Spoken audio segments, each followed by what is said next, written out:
Hey guys, welcome back to my channel. അപ്പോൾ എല്ലാവരും സുഖമായിട്ടിരിക്കണോ? ഞാനും ഉണ്ണിയും സുഖമായിട്ടിരിക്കണോ.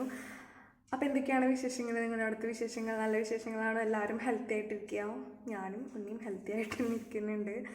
അപ്പോൾ ഞാൻ ഈ അടുത്ത് ഇൻസ്റ്റാഗ്രാം സ്ക്രോൾ ചെയ്തുകൊണ്ടിരിക്കുന്ന സമയത്താണ് അമല പോൾ കൊച്ചിയിലെ കിൻഡർ ഹോസ്പിറ്റലിൽ എത്തിയതും അവിടെ പുതിയതായിട്ട് തുടങ്ങിയിട്ടുള്ള വാട്ടർ ബർത്തിനെ പറ്റിയിട്ടും അറിഞ്ഞത്. അപ്പം ഞാൻ വാട്ടർ ബർത്തിനെ പറ്റിയിട്ട് അറിയാം. നമ്മുടെ കേരളത്തിൽ ഫസ്റ്റ് ടൈമാണ് നമ്മുടെ കൊച്ചിയിലുള്ള കിൻഡർ ഹോസ്പിറ്റൽ ഇൻട്രൊഡ്യൂസ് ചെയ്തിട്ടുള്ളത്. അപ്പോൾ അതിനെ പറ്റിയിട്ട് കൂടുതലായിട്ട് ഞാൻ ഡീറ്റെയിൽ ആയിട്ട് അന്വേഷിച്ചു. നമുക്ക് ചെയ്യാൻ പറ്റുമോ, എത്ര ഇതിന് പ്രൈസ് ഉണ്ട്, എന്തൊക്കെയാണ് ഇതിൻ്റെ ഫോർമാലിറ്റീസ്, എന്തൊക്കെ ആഫ്റ്റർ ഇഫക്ട്സ് ഉണ്ടാവും, നല്ലതാണോ, അങ്ങനെ ഇതിനെപ്പറ്റി ഡീറ്റെയിൽ ആയിട്ടുള്ള കാര്യങ്ങളൊക്കെ ഞാൻ എൻക്വയറി ചെയ്തു. അതിൽ നിന്ന് എനിക്ക് കിട്ടിയ ഇൻഫർമേഷനാണ് ഞാൻ നിങ്ങളായിട്ട് ഷെയർ ചെയ്യുന്നത്. അപ്പം നമുക്ക് വീഡിയോയിലോട്ട് പോവാം. അപ്പോൾ ഡെലിവറി ഒക്കെ അടിക്കാറായില്ലേ? അപ്പം ഞാൻ വിചാരിച്ചു എന്തുകൊണ്ട് നമുക്ക് വാട്ടർ പൂൾ ബർത്ത് ചെയ്തുകൂടാ, അല്ലെങ്കിൽ വാട്ടർ ബർത്ത് ചെയ്തുകൂടാ. അപ്പം ഞാനിങ്ങനെ ആലോചിച്ചു, നമുക്ക് വാട്ടർ ബർത്ത് ട്രൈ ചെയ്താലോ. പക്ഷേ അഫോർഡ് ചെയ്യാൻ കുറച്ച് കൂടുതലാണ്. അത് കാരണമാണ് നമ്മളതിങ്ങനെ വേണ്ടാന്ന് വെച്ചിട്ടുള്ളത്. നമ്മുടെ രാജ്യത്ത്, നമ്മുടെ പ്രത്യേകിച്ച് കേരളത്തിൽ ജെൻഡർ റിവീൽ ചെയ്യില്ല. ഹസ്ബൻഡ്സിനെ നമ്മുടെ കൂടെ ലേബർ റൂമിൽ കയറ്റില്ല. ചില ഹോസ്പിറ്റൽസ് അലൗഡ് ആണ്, ചില ഹോസ്പിറ്റൽ അലൗഡ് അല്ല. എൻ്റെ ഹോസ്പിറ്റൽ അലൗഡ് അല്ല. അപ്പം അതുകൊണ്ട് പുറത്തൊക്കെ ആണെങ്കിൽ നമുക്ക് ഫസ്റ്റ് മന്തിലേ നമുക്ക് അറിയാൻ പറ്റും ഉണ്ണിയുടെ ജെൻഡർ ഏതാന്ന്. ഹോസ്പിറ്റലിൽ നമ്മുടെ കൂടെ ഹസ്ബൻഡ്സ് ഉണ്ടാവും, ഒരുപാട് ഫെസിലിറ്റീസ് ഉണ്ട്. നമ്മുടെ നാട്ടിൽ എന്തുകൊണ്ട് അതൊന്നും ഇല്ലാത്തല്ലേ? ശരിക്കും അതൊക്കെ കൊണ്ടുവരണം. എന്താ നിങ്ങളുടെ അഭിപ്രായം?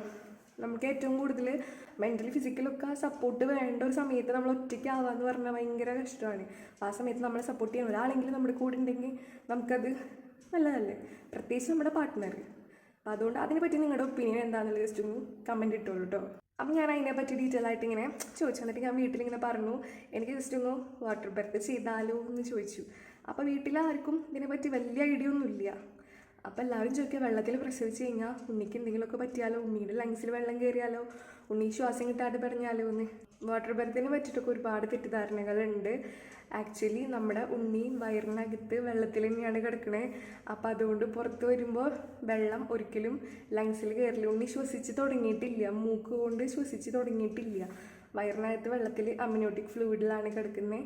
അപ്പോൾ ഉണ്ണി പുറത്ത് വന്നാൽ ഒരിക്കലും വെള്ളത്തിൽ നിന്ന് നമ്മൾ ഡെലിവറി ആയതിനു ശേഷം പുറത്തെത്തിയതിന് ശേഷമാണ് ബേബി ബ്രീത്ത് ചെയ്യുള്ളൂ. അപ്പോഴാണ് ഓക്സിജൻ ലങ്സിലോട്ട് എത്തുള്ളൂ. അതുവരെ ഉണ്ണി വെള്ളത്തിൽ തന്നെയാണ് എടുക്കണത്. അപ്പോൾ നമ്മുടെ പൊക്കിൾ കൂടി വഴിയാണ് ഉണ്ണിക്ക് ആവശ്യമായിട്ടുള്ള ഫുഡും ഓക്സിജനൊക്കെ കിട്ടുന്നത്. അപ്പോൾ അതുകൊണ്ട് വെള്ളത്തിൽ പ്രസവിച്ച ഉണ്ണിക്ക് ഒരു കുഴപ്പവും ഉണ്ടാവില്ല. അതൊക്കെ ഓരോരുത്തരുടെ തെറ്റിദ്ധാരണയാണ്, എന്തെങ്കിലും പറ്റുമോ എന്നുള്ളത്. പിന്നെ കൊച്ചിയിൽ കിൻഡർ ഹോസ്പിറ്റലിൻ്റെ റീലിൽ കണ്ടിട്ട് ഞാൻ അതിനെപ്പറ്റി കൂടുതലായിട്ട് അന്വേഷിച്ചു. എന്താണ് സംഭവം, ഇങ്ങനെയാണ് നമുക്ക് ആവശ്യം, അഫോർഡബിൾ ആണെങ്കിൽ നമുക്ക് ചെയ്യാൻ പറ്റുള്ളൂ എന്ന് ആലോചിച്ചിട്ട്. അപ്പം ഞാൻ അവരുടെ തന്നെ റീലിൽ കണ്ടതാണ്. ഏകദേശം 1.2 lakh തൊട്ട് 1.4 lakh വരെ ഇതിന് പ്രൈസ് ഉണ്ട്. അപ്പോൾ എല്ലാവർക്കും അഫോർഡ് ചെയ്യാൻ പറ്റണമെന്നില്ല. വിദേശ രാജ്യങ്ങളിലുള്ളവരൊക്കെ അത് ചെയ്യുന്നതാണ്. നമ്മുടെ അവിടെയാണ് ഇത് അത്ര കോമൺ അല്ലാത്തത്. പിന്നെ ഇതിലുപയോഗിക്കുന്ന വെള്ളം നമ്മുടെ നോർമൽ ടെമ്പറേച്ചറിലുള്ള വെള്ളമല്ല, നമ്മുടെ ബോഡി ടെമ്പറേച്ചറിന് താഴെയായിരിക്കും വെള്ളം എപ്പോഴും ഉണ്ടാവുക. അപ്പോൾ ഒരു മാക്സിമം ഒരു 37.5 ഡിഗ്രി തൊട്ടിട്ട് 42 ഡിഗ്രി വരെ, അതിന് മുകളിൽ എന്തായാലും ടെമ്പറേച്ചർ പോവില്ല. ഈ ടെമ്പറേച്ചറിലാണ് അതിൻ്റെ ഉള്ളിലുള്ള വെള്ളം അവർ മെയിൻറ്റെയിൻ ചെയ്തിട്ട് കൊണ്ടുപോകുന്നത്. ഈ വാട്ടർ ബർത്തിലൂടെ നമ്മുടെ പ്രഗ്നൻസിയുടെ ടൈം, ഡ്യൂറേഷൻ, എത്ര മണിക്കൂർ ചിലർ പറയില്ലേ, രാവിലെ ഡെലിവറിക്ക് കയറ്റിയിട്ട് വൈകുന്നേരം വരെ പെയിൻ സഹിച്ചു എന്നൊക്കെ. അപ്പോൾ 12 മണിക്കൂർ 18 മണിക്കൂറൊക്കെ ഉള്ള ഇത്രയും ലെങ്ത് ആയിട്ടുള്ള പ്രോസസ്സ് അത് കുറയ്ക്കാൻ സഹായിക്കും. അതുകൊണ്ട് വേദന ഒറ്റയ്ക്ക് ഡെലിവറി പെയിൻ ഉണ്ടാവില്ല എന്നല്ല പറയുന്നത്, നമ്മൾ അനുഭവിക്കേണ്ട പെയിൻ്റെ ഇലാസ്റ്റിസിറ്റി കുറയ്ക്കും. എത്രത്തോളം മണിക്കൂർ ഉണ്ടാവും അതിൽ നിന്നൊരു 1-2 മണിക്കൂർ കുറയും. അത്ര പെയിനല്ല നമുക്ക് സഹിക്കുള്ളൂ. റിസ്ക്കും കുറവാണ്. വാട്ടർ ബർത്തിൽ റിസ്ക്കും അത്രയ്ക്ക് ഉണ്ടാവില്ല. നോർമൽ ഡെലിവറിനെ അപേക്ഷിച്ച് റിസ്ക്കും കുറവായിരിക്കും. അപ്പോൾ ഈ വീഡിയോ ഇത്രയേ ഉള്ളൂ. അപ്പോൾ ആർക്കെങ്കിലും വാട്ടർ ബർത്ത് ചെയ്യാൻ ഇൻട്രസ്റ്റ് ഉണ്ടെങ്കിൽ അവരും ഒന്ന് കമൻറ്റ് ഇടുക. അപ്പോൾ നമുക്കറിയാമല്ലോ, എന്നെപ്പോലെ അത്ര പേർക്ക് ആഗ്രഹമുണ്ട് വാട്ടർ ബർത്ത് ചെയ്യാന്നുള്ളത്.